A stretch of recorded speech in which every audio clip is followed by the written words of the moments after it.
আমরা আমাদের শেষ ঘামটুকু দিয়ে, শেষ শ্রমটুকু দিয়ে আমি আপনাদের নিরাপত্তা আমরা নিশ্চিত করতে চাই।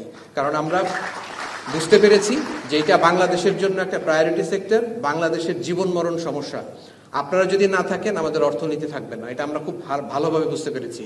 আপনারা যদি না থাকেন, আপনাদের ট্যাক্সের টাকায় আমাদের বেতন হয়, আমাদের বেতন হবে না। আমি যখন এখানে দাঁড়িয়ে আছি, আমি আসলে এক ধরনের উভয় সংকটের মধ্যে আছি। তো উভয় সংকটটা কিরকম? যেমন এক পক্ষ বলছে যে আমরা যথেষ্ট দৃঢ়তার সঙ্গে দায়িত্ব পালন করছি না, আবার আর এক পক্ষ বলছে যে আপনারা শক্তি প্রয়োগ করে এই সমস্যার সমাধান করতে পারবেন না। এই বিষয়ে উল্লেখ করতে চাই, আমার শ্রদ্ধাভাজন আজাদ ভাই কিছুদিন আগে এক কনফারেন্সে একসঙ্গে ছিলাম, তিনি বলছিলেন যে আপনি এই অসময়ের সবচেয়ে নিরীহ সৈনিক। তো আমি জানি না আমি কতটা নিরীহ, বাট এই মুহূর্তে এই ইন্ডাস্ট্রিয়াল সেক্টর আমাদের জন্য মানে সবচেয়ে বেশি গুরুত্বপূর্ণ একটা টাস্কিং, যেটা সেনাবাহিনী প্রধানের পক্ষ থেকে আমাকে প্রদান করা হয়েছে। আপনাদের পক্ষে বিপক্ষে মত থাকতেই পারে, তবে আমরা মনে করি যে আমরা আমাদের সর্বশক্তি নিয়োগ করেছি যাতে করে এই শিল্প কলকারখানা, শুধু গার্মেন্টস শিল্পের কথাই বলবো না, ওষুধ শিল্প এবং অন্যান্য শিল্প কলকারখানা সবগুলো সেক্টরে যেন একটা নিরাপদ পরিস্থিতি বা পরিবেশ ফিরে আসে, সেই জন্য আমরা সর্বশক্তি নিয়োগ করে কাজ করে যাচ্ছি। আপনারা জানেন যে বিগত 8 তারিখে আমরা আসলে আনুষ্ঠানিকভাবে এখানে মোতায়েন হয়েছি। আমাকে সেনাপ্রধান ওই দিন আমাকে ডেকে বললেন যে আমাদের তোমার জন্য অনেক টাস্কিং আছে, যেমন আমরা বিভিন্ন জেলায়, ঢাকা শহরের বিভিন্ন জায়গায় আইন শৃঙ্খলা রক্ষার কাজ করছি, সংখ্যালঘুদেরকে রক্ষা করার কাজ করছি, এরকম বিভিন্ন কাজ আছে। কিন্তু এই মুহূর্তে তোমার জন্য সবচেয়ে বড় এবং গুরুত্বপূর্ণ দায়িত্বটা হচ্ছে হলো গিয়ে তোমাকে এই সেক্টরটাকে বাঁচাতে হবে। কারণ অন্য যত জায়গাতেই আমরা সাফল্য অর্জন করি না, যদি এই দেশের অর্থনীতির যে মেরুদণ্ড, এটাকে যদি তুমি ধরে রাখতে না পারো, তাহলে অন্য কোনো সেক্টর যতই সফলতা আসুক না কেন, সেটা কোনো লাভ হবে না। তো উনি আমাকে এই কথাটা যখন বললেন, আমি বুঝতে পারলাম যে আমার কাজের গুরুত্ব কতখানি। তারপরে উনি একটা টাস্ক ফোর্স তৈরি করে দিলেন, 9 পদাতিক ডিভিশনকে বললেন যে তোমাদের মাধ্যমে টাস্ক ফোর্সটা পরিচালিত হবে, ইন্ডাস্ট্রিয়াল সিকিউরিটি টাস্ক ফোর্স। এবং আমি আমার অধীনস্থ কর্নেল মহিউদ্দিনকে প্রধান করে 2টা ব্রিগেড তার অধীনস্থ করে দিয়ে আমরা এই টাস্ক ফোর্সটা পরিচালনা করে আসছি গত অগাস্ট মাসের 8 তারিখ থেকে। এর পরবর্তী সময়ে গত 21শে অগাস্ট সম্মানিত সেনাপ্রধান তিনি আমাদের সকল বিজনেস লিডারদের নিয়ে বসেছিলেন যে আরো কি করা যায়, আরো কিভাবে আমরা এটাকে আরো জোরদার করতে পারি, সেই জন্য উনি বসেছিলেন। এবং সেখান থেকে উনি কিছু গুরুত্বপূর্ণ পয়েন্ট পেয়েছিলেন যেগুলো আমাদেরকে বলেছেন, এবং সেগুলো আমরা বাস্তবায়িত করেছি। তো এইভাবে আসলে আমি একটু প্রেক্ষাপটটা বর্ণনা করলাম এবং আমরা বোঝাতে চেষ্টা করলাম যে আসলে আমাদের জন্য আপনাদের এই সেক্টরের নিরাপত্তা এবং সেক্টরের স্বাভাবিক অবস্থা ফিরিয়ে আনার জন্য আমাদের আসলে আমরা কতখানি প্রতিজ্ঞাবদ্ধ এবং কতখানি আমরা মানে সচেতন, সেটা বোঝানোর জন্য। এখন আমি আসি যে আমাদের মানে এই অস্থিরতার কারণ, আমি বিগত কয়েকদিনের অভিজ্ঞতায় আমি মোটা দাগে 3টা মানে কারণ আমি আসলে মানে অনুধাবন করতে পেরেছি যে যেগুলোর সমাধান হলে আমরা এখানে একটা সুন্দর একটা উৎপাদনমুখী পরিবেশ নিয়ে আসতে পারবো। প্রথম কারণটা হচ্ছে গিয়ে যে যেই মানে অস্থিরতার কারণ যেটা ছিল সেটা হচ্ছে গিয়ে যে বহিরাগতদের আক্রমণ। অর্থাৎ আমরা প্রথম দিকে যখন মোতায়েন করেছি তখন আমরা দেখেছি গার্মেন্ট শিল্পের সঙ্গে জড়িত নাই এইরকম কিছু ব্যক্তিবর্গ এসে কোম্পানিগুলোকে আক্রমণ করছে, সৈনিক আমাদের যে যারা শ্রমিক আছে তাদেরকে কারখানা থেকে বের করে নিয়ে আসছে। এবং তখন আমরা আমাদের মোতায়েন জোরদার করলাম, করে আমরা কিন্তু এখন আমি এখানে দাঁড়িয়ে একদম নিশ্চিতভাবে বলতে পারি যে বহিরাগতদের কোনো আক্রমণ আমরা 100% এখন আমরা একদম নিয়ন্ত্রণ করতে পেরেছি। এখন আর এটা হচ্ছে না, কোনো গার্মেন্টস এটা হচ্ছে না, এটা আমরা একদম জোর দিয়ে বলতে পারি। দ্বিতীয় যে কারণটা সেটা অত্যন্ত গুরুত্বপূর্ণ, সেটা হচ্ছে গিয়ে যে শ্রমিকদের বিভিন্ন যৌক্তিক এবং অযৌক্তিক দাবির সমন্বয়ে একটা পরিস্থিতির সৃষ্টি হয়েছে, যেই কারণে কলকারখানাগুলো সকালবেলা চলা শুরু করলেও দেখা যাচ্ছে যে লাঞ্চের পরবর্তী সময় অনেকে ফেরত যাচ্ছেন না, তারা বিভিন্ন দাবি দাওয়া দিচ্ছেন, সকালবেলা থেকেই কিছু কলকারখানা বন্ধ হয়ে যাচ্ছে, এরকম একটা পরিস্থিতির সৃষ্টি হয়েছে। তো এইটা আমি মনে করি একটা বড় ধরনের সমস্যা। এবং এই সমস্যার পেছনে ওই যেটা বললাম যৌক্তিক এবং অযৌক্তিক। যৌক্তিক যেমন ডিআইজি সাহেব বলে গেলেন ইন্ডাস্ট্রিয়াল পুলিশের যে অনেক জায়গায় যেমন একটা বড় অংশ এখনো বেতন পায়নি, এরকম একটা যৌক্তিক যেমন ব্যাপার আছে, অযৌক্তিক আছে। আপনারাই বলেছেন যে পুরুষের সংখ্যা, পুরুষ শ্রমিকের সংখ্যা নারী সংখ্যার থেকে বেশি হতে হবে। কিছু কিছু বাইরের লোক এসে বলছে আমাকে এই গার্মেন্টসে চাকরি দিতে হবে, এগুলো অযৌক্তিক দাবি। তো এরকম একটা মিশ্রণ মানে দাবির পরিপ্রেক্ষিতে আমরা দেখছি একটা অশান্ত পরিবেশ ভেতরে বিরাজ করছে। এবং আমি মনে করি যে এই যে অশান্ত পরিবেশ এবং যেই প্রবলেমগুলো বললাম, এগুলো আসলে মানে আমাদের মানে আইন শৃঙ্খলা রক্ষাকারী বাহিনী শক্তি প্রয়োগ করে আসলে এটা সমাধান করতে পারবে না। আমি মনে করি যে এইটা একটা ত্রিপক্ষীয় সমাধান, মালিক, শ্রমিক এবং নীতি নির্ধারী মহল যারা আছেন তারা মিলে হয়তো এটা সমাধান করবেন বলে আমি আশাবাদী। এবং তৃতীয় যে সমস্যাটাকে আমি মোটা দাগে চিহ্নিত করেছি সেটা হচ্ছে ঝুট ব্যবসাকে কেন্দ্র করে, যেটা আমরা আমাদের আইন শৃঙ্খলা বাহিনীর মাধ্যমে অনেকটাই নিয়ন্ত্রণে নিয়ে আসতে পেরেছি।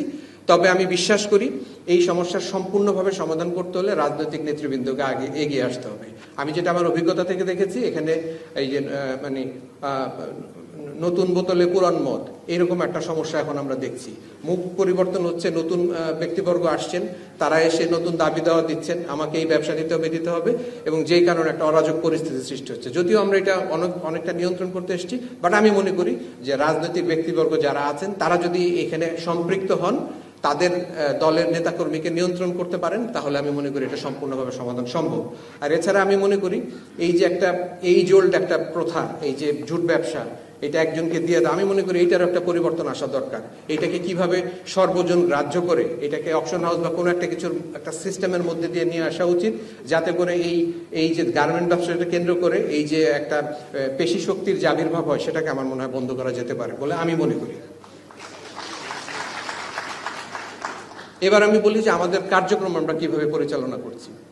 আমরা ওই যেটা বললাম যে 2টা ব্রিগেড, অর্থাৎ আমাদের 2টা ব্রিগেডিয়ার জেনারেল, তার 2টা ব্রিগেড নিয়ে কিন্তু আপনাদের এই পুরা এই মানে আশুলিয়া, টঙ্গী, গাজীপুর, ভালুকা, এইসব জায়গা সবকিছু মিলিয়ে আমরা এখানকার শান্তি শৃঙ্খলা নিয়ন্ত্রণ করছি। এবং এই সঙ্গে আমাদের ইন্ডাস্ট্রিয়াল পুলিশ আছে, সাধারণ পুলিশ আছেন, বিজিবির ব্যাটালিয়ন 8 প্লাটুন আছে আমার সঙ্গে, র্যাব আছে। তো সবকিছু মিলিয়ে আমরা যৌথ বাহিনীর একটা কাঠামো তৈরি করেছি। তো আমরা যেটা করেছি যে এক একটা এলাকাতে কতগুলো ইন্ডাস্ট্রি নিয়ে একটা ক্লাস্টার তৈরি করেছি। সেই ক্লাস্টারের চারিদিকে আমরা একটা ব্যুহ তৈরি করেছি। সেই ব্যুহতে আমাদের সৈনিক মোতায়েন আছে, এপিসি সহ, এবং আমরা সেখানকার ভিতর বাহিরের যে চলাচল সেটাকে নিয়ন্ত্রণ করছি। দ্বিতীয়ত, আমরা 24/7 ডে অ্যান্ড নাইট আমরা পেট্রোলিং করছি, সকালে করছি, রাত্রে করছি, যাতে করে কেউ এই ইন্ডাস্ট্রির আশেপাশে কোনো রকম অরাজক পরিস্থিতি তৈরি না করতে পারে। আমাদের ক্যান্টনমেন্টগুলোতে, ঢাকা এবং সাভার ক্যান্টনমেন্টে, ময়মনসিংহ ক্যান্টনমেন্টে আমরা QRF বলি, কুইক রিয়াকশন ফোর্স, রেডি করে রেখেছি। যদি কোনো অরাজক পরিস্থিতি তৈরি হয়, আমরা কয়েকদিন আগে যেমন দেখেছি ভ্যাকসিনগত হয়েছে, এরকম পরিস্থিতি হলে এই QRF গুলো তাড়াতাড়ি করে আমরা এই শক্তির বাইরে অতিরিক্ত শক্তি হিসেবে প্রেরণ করছি, যাতে করে তাৎক্ষণিকভাবে সেই সমস্যার মোকাবেলা করতে পারি। এছাড়া এই মিলিটারি লাইন অফ অপারেশনসের পাশাপাশি আমরা যেমন গণসংযোগ করছি, আমরা বিভিন্ন জায়গায় রাতে দিনে যাচ্ছি, মাইকিং করছি। যারা এই সেক্টরের সঙ্গে জড়িত, তারা যারা পরোক্ষভাবে জড়িত, যেমন ওই এলাকার বাড়িওয়ালা, দোকানদার, তাদেরকে আমরা সেন্সিটাইজ করছি। এইভাবে করে আমরা একটা মিলিটারি লাইন অফ অপারেশন এবং অন্যান্য সবকিছু মিলিয়ে এবং আপনাদের সহযোগিতা সবকিছু মিলিয়ে কিন্তু আমরা একটা পরিবেশ নিয়ে আসতে পেরেছি। এবং আমি মানে গর্বের সাথে বলতে চাই যে আমাদের এই মোতায়েনের পরে আমাদের সাফল্য কি, আমরা এখন পর্যন্ত কয়েকটা মানে বিচ্ছিন্ন ঘটনা ছাড়া আমরা কিন্তু আপনাদের মেজর কোনো ভ্যান্ডালিজম বা মেজর কোনো আর্সন এখন পর্যন্ত হতে দেই নাই।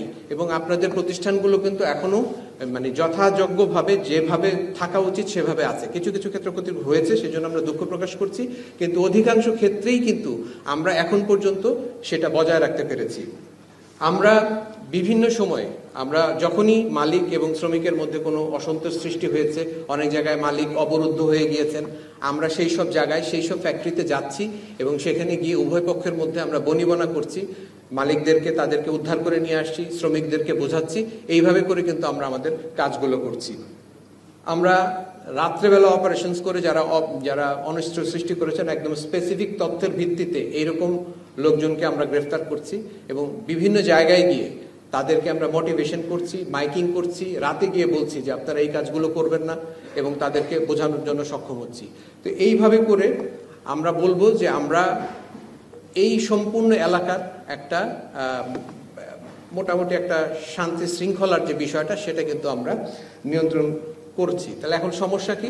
সমস্যা হচ্ছে ওই যেটা প্রথমে বললাম যে এই যে শ্রমিকদের যে দাবি দেওয়া, যেটা আমরা বলবো যৌক্তিক এবং অযৌক্তিক মিলিয়ে, এইটার যদি একটা ত্রিপক্ষীয় সমাধান না হয়, আমি যদি আরেকটা ব্যাটালিয়ন বা আরেকটা ডিভিশনও যদি এখানে এসে মোতায়েন করি, আমার মনে হয় সেটাতে খুব একটা মানে ফলপ্রসূ কোনো কিছু হবে না। সুতরাং আমরা তাকিয়ে আছি যে এই সমস্যাটার সমাধান রাজনৈতিকভাবে নীতি নির্ধারক মহল থেকে আপনারা সবাই মিলে উভয় পক্ষের সহনশীলতার মাধ্যমে আপনারা এটা সমাধান করবেন, তাহলে আমরা যে শ্রম দিচ্ছি সেটা মানে সার্থক হবে। এবং আমি একটা কথা একদম মানে নিশ্চিতভাবে বলতে চাই, যেহেতু সেনাপ্রধানের পক্ষ থেকে, বাংলাদেশ সেনাবাহিনীর পক্ষ থেকে এইটা আমাদের জন্য একটা প্রায়োরিটি টাস্কিং। আমরা আমাদের শেষ ঘামটুকু দিয়ে, শেষ শ্রমটুকু দিয়ে আমি আপনাদের নিরাপত্তা আমরা নিশ্চিত করতে চাই। কারণ আমরা বুঝতে পেরেছি যে এটা বাংলাদেশের জন্য একটা প্রায়োরিটি সেক্টর, বাংলাদেশের জীবন মরণ সমস্যা। আপনারা যদি না থাকেন আমাদের অর্থনীতি থাকবে না, এটা আমরা খুব ভালোভাবে বুঝতে পেরেছি। আপনারা যদি না থাকেন, আপনাদের ট্যাক্সের টাকায় আমাদের বেতন হয়, আমাদের বেতন হবে না। তো সুতরাং এই অনুভূতি যখন আমাদের আছে, তখন আমরা আমাদের কর্তব্য অবশ্যই করে যাব। সেই জন্য আমি আপনাদের সহযোগিতা চাই, মালিক পক্ষের সহযোগিতা চাই, শ্রমিক পক্ষের সহযোগিতা চাই। তাহলে আমরা আমাদের কাজগুলো সুন্দরভাবে, সুচারুভাবে করতে পারবো। এবং আপনাদের সহযোগিতা নিয়ে আমরা ভবিষ্যতে থাকব। এবং আপনারা যতদিন চাবেন, আমাদের সরকার, আমাদের সেনাপ্রধান যেটা বলেছেন যে এই সরকারকে কোনোভাবেই ফেল হতে দেওয়া যাবে না, এবং যত ধরনের সহায়তা দরকার সেনাবাহিনীর পক্ষ থেকে সেটা দেয়া হবে। এবং যতদিন সরকার চাবে, আমাদের যত কষ্টই হোক, আমরা এই গ্রাউন্ডে থাকব এবং আমরা এই আমাদের কাজ করে যাব।